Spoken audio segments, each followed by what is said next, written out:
How Shaolin Monks Conquer Fear. 3 Buddhist Methods for Instant Courage.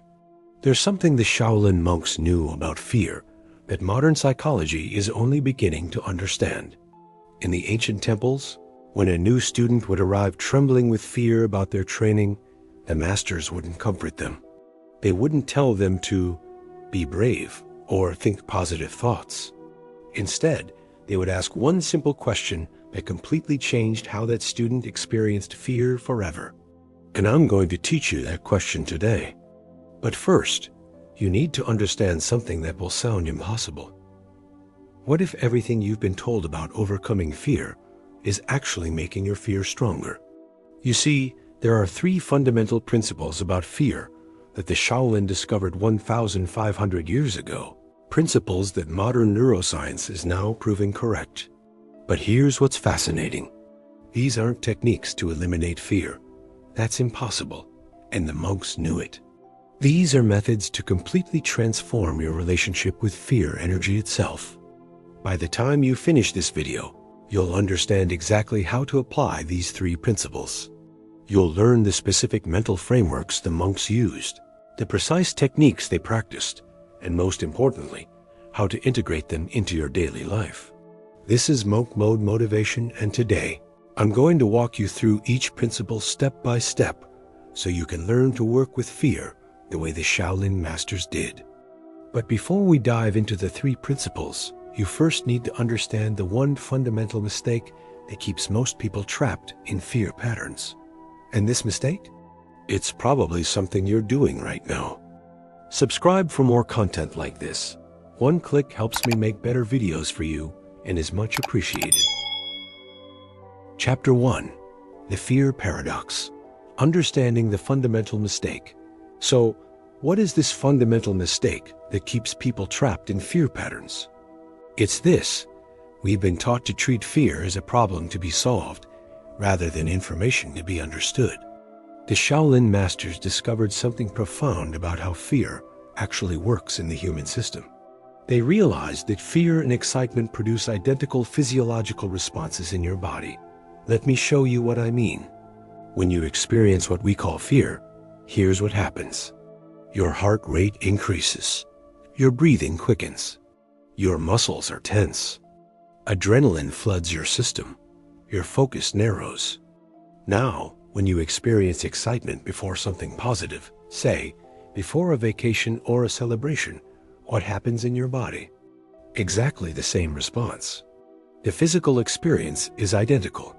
This led the Shaolin to a revolutionary understanding.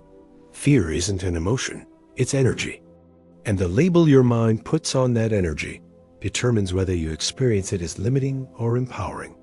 Let me show you how to recognize this in your own experience. Think of the last time you felt nervous about something important, maybe a job interview or a difficult conversation. Now, can you remember a time when you felt excited about a challenge, perhaps learning a new skill or going on an adventure? Notice how the physical sensations were remarkably similar. Modern psychology calls this arousal reappraisal. But the Shaolin understood this principle 1,500 years ago. They call it the Great Recognition. The moment you realize that what you've been calling fear is actually just unlabeled energy waiting for direction. This understanding forms the foundation for everything else you'll learn today. Because once you grasp that fear is energy, you can begin to learn how to direct that energy consciously. The first method I'm going to teach you works directly with this energy at the physical level. It's called the tiger's breath, and you'll learn how to use your breathing to transform nervous energy into focused power. Chapter 2. Learning Method Number 1. The Tiger's Breath Technique. Now I'm going to teach you the first method, how to use breathing to transform fear energy into focused power. In Shaolin training, students learn that different animals represent different qualities of energy. The tiger represents controlled power, the ability to be relaxed yet ready to strike at any moment. The tiger's breath technique works on a simple physiological principle. When you control your breathing pattern, you directly influence your nervous system's response to stress. Let me show you exactly how to do this. I'll break it down into 3 components that you can practice and master. 1. Posture. First, let's learn the proper stance. Stand with your feet shoulder-width apart, knees slightly bent. Imagine roots growing from your feet into the earth. This is what the Shaolin call rooting your energy. This stance activates what we now know as proprioception, your body's awareness of its position in space. It signals to your nervous system that you're stable and grounded. 2. Breathing pattern. Now, here's the specific breathing pattern. Inhale through your nose for exactly 4 counts.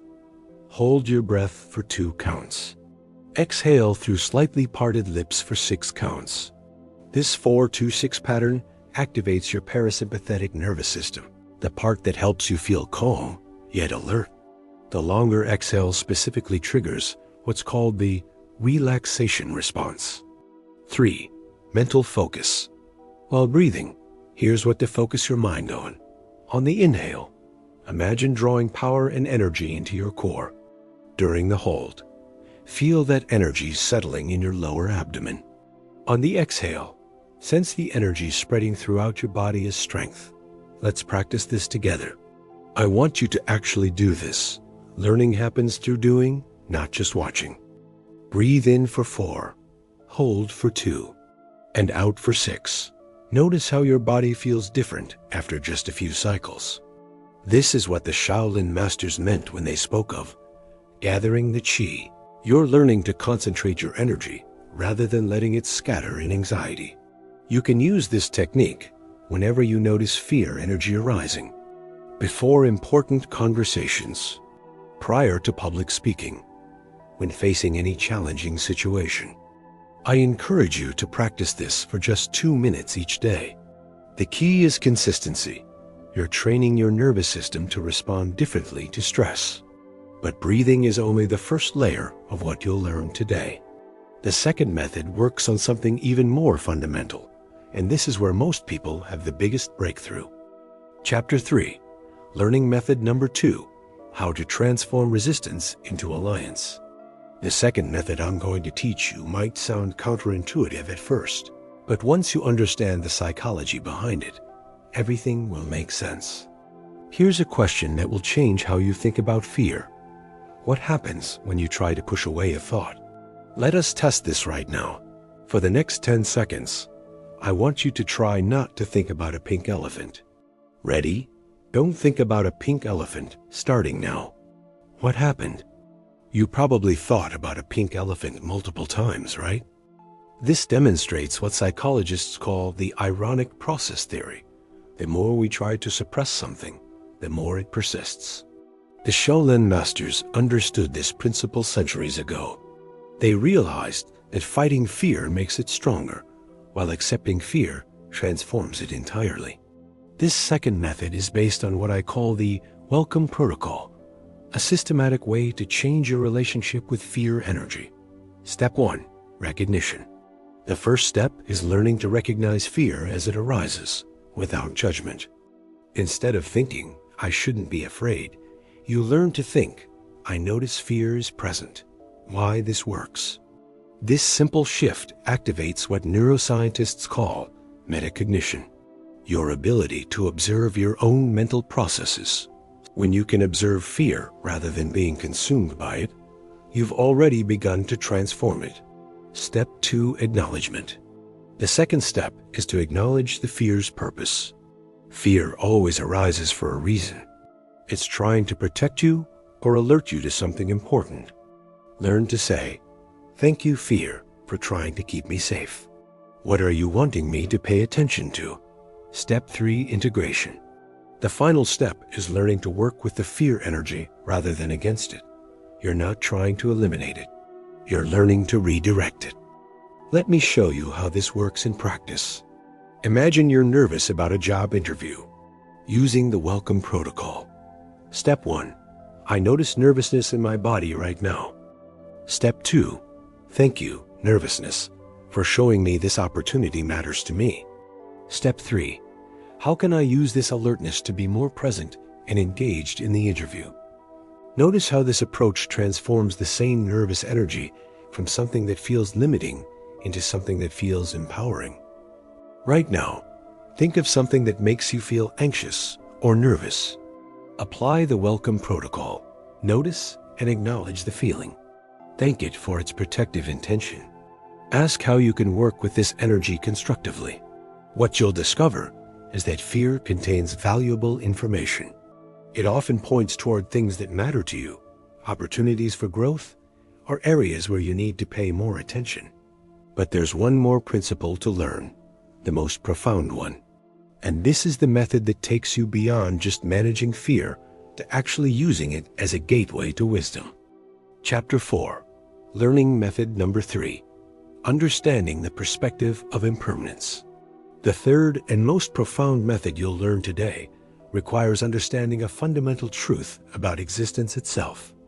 And once you truly grasp this principle, your relationship with fear will never be the same. The Shaolin monks had a daily contemplative practice that might seem unusual to modern minds, but it created extraordinary psychological resilience. They would spend time each morning contemplating the temporary nature of all things. This practice was based on simple recognition. Everything you can lose, you will eventually lose. Everything you're trying to protect is already temporary. When you truly understand this, something remarkable happens to your fears. Let me show you how this principle works in 3 stages. Stage 1, the zoom out technique. When facing any fear, you learn to expand your perspective by asking, how will I view this situation in 1 year? In 10 years?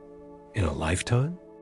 This technique activates what psychologists call temporal distancing, your ability to see current situations from a future perspective. Research shows this dramatically reduces emotional reactivity. Stage 2, the impermanence recognition. The second stage involves accepting that everything you're trying to protect through your fearful behavior is already temporary by nature. Ask yourself, what am I really trying to preserve here? My reputation? My comfort? My current circumstances? Then recognize, all of these things are already changing, whether I'm afraid or not. Stage 3, the liberation insight. The final stage is realizing that if everything is temporary anyway, you might as well engage fully with life rather than spending your time protecting things that can't be permanently protected. Let me show you how to apply this. Suppose you're afraid of starting a new business because you might fail and lose money. Stage 1. In 10 years, will it matter more whether I tried something meaningful or that I stayed financially secure? Stage 2. The money I'm protecting will eventually be spent or passed on anyway. Stage 3. Since financial security is temporary regardless, why not invest in the possibility of creating something valuable? This doesn't mean becoming reckless or careless. It means making decisions from wisdom rather than from fear. You still plan thoughtfully and take reasonable precautions. What you discover through this practice is that most fears are rooted in trying to make permanent things that are naturally impermanent. Once you stop fighting impermanence, you can start working skillfully within it. To develop this perspective, spend a few minutes each day contemplating impermanence, not morbidly, but as a pathway to freedom. Ask yourself, what am I clinging to that's already changing? Now that you understand all 3 methods individually, let me show you how to combine them into a complete system that you can use in any fear-inducing situation. Chapter 5, How to Integrate, Creating Your Personal Fear Transformation System. Now I'm going to show you how to combine all 3 methods into a practical system that you can use whenever fear arises in your daily life. Think of these 3 methods as layers of a complete approach. Layer 1, Physical Tiger's Breath, transforms your body's response. Layer 2, Emotional Welcome Protocol, changes your relationship with the feeling. Layer 3, Cognitive Impermanence Perspective, shifts your mental framework. Here's how to apply them systematically. Step 1, Physical Foundation, 30 to 60 seconds. When you first notice fear energy, immediately begin the Tiger's Breath technique. This grounds you physically and prevents the fear response from escalating. Step 2. Emotional acceptance, 30 seconds. While continuing to breathe consciously, apply the welcome protocol. Acknowledge the fear, thank it for its protective intention, and ask what it's trying to tell you. Step 3. Perspective expansion, 30 seconds. Finally, apply the impermanence perspective.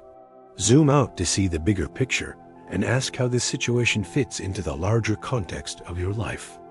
Let me walk you through a specific example so you can see how this works in practice. Imagine you're about to go into an important job interview and you notice your heart racing.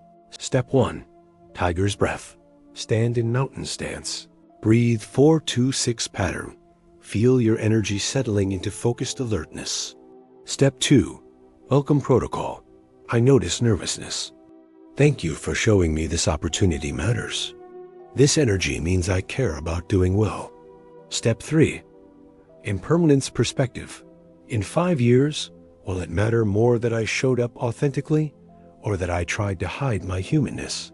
Either way, this interview is just one moment in a much larger journey. Instead of walking into that interview trying to suppress your nervousness, you walk in as someone who has transformed that energy into focused presence and authentic engagement. To master this system, I recommend practicing with progressively challenging situations. Week 1. Use it for minor daily fears, making phone calls, speaking up in meetings. Week 2. Apply it to moderate challenges, difficult conversations, new social situations. Week 3. Practice with significant fears, major presentations, important decisions. Remember, the goal isn't to eliminate fear, it's to transform your relationship with it. You're learning to work with your fear energy rather than against it. Each time you use this system, you're literally rewiring your brain's response to fear. Neuroscience shows that these new neural pathways become stronger with repetition.